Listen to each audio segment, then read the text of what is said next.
Everyone, this is Madhu and this is Sai Kumar. Welcome to Sai handloom. సరికొత్త చేనేత మేరకు మీకోసం ఈ వీడియోలో వచ్చేసరికి మీ అందరి కోసం బ్లాక్ ప్రింట్లో 3 పీస్ డ్రెస్ మెటీరియల్స్ అయితే చూపిస్తాము. Top 2.5 metres, chunni 2.5 metres, full block print, bottom 2 metres. ఇది వచ్చేసరికి మనకి టాప్ అండ్ దుప్పట్టా రెండు మనకి బ్లాక్ ప్రింట్లో వస్తాయి.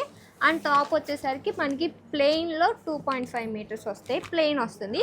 వీటిలో అవైలబుల్ కలర్స్ చూపిస్తాను. వీటిలన్నిటిలో మనకి డబుల్స్ త్రిబుల్స్ అయితే చాలా అవైలబుల్గా ఉన్నాయి. ప్రైస్ వచ్చేసరికి మనకి జస్ట్ 1100 ప్లస్ షిప్పింగ్ అయితే పడుతుంది. వీటిలో కలర్స్ ఏమన్నా నచ్చితే స్క్రీన్ షాట్ తీసి స్క్రీన్ మీద కనిపిస్తుంది నెంబర్కి అయితే వాట్సాప్ చేసేయండి. ప్రజెంట్ ఇవైతే మన దగ్గర అవైలబుల్ కలర్స్. వీటిలో మనకైతే డబుల్ త్రిబుల్స్ అయితే చాలా అవైలబుల్గా ఉన్నాయి. మనం మోస్ట్ సెల్లింగ్ ఐటమ్ అయితే మనకి మీకోసం అయితే తెప్పిస్తూనే ఉంటాం. మీరు చేయాల్సింది ఒకటే ఏంటంటే మన పేజ్ని అయితే సబ్స్క్రైబ్ చేయండి, ఫాలో చేయండి, లైక్ చేయండి.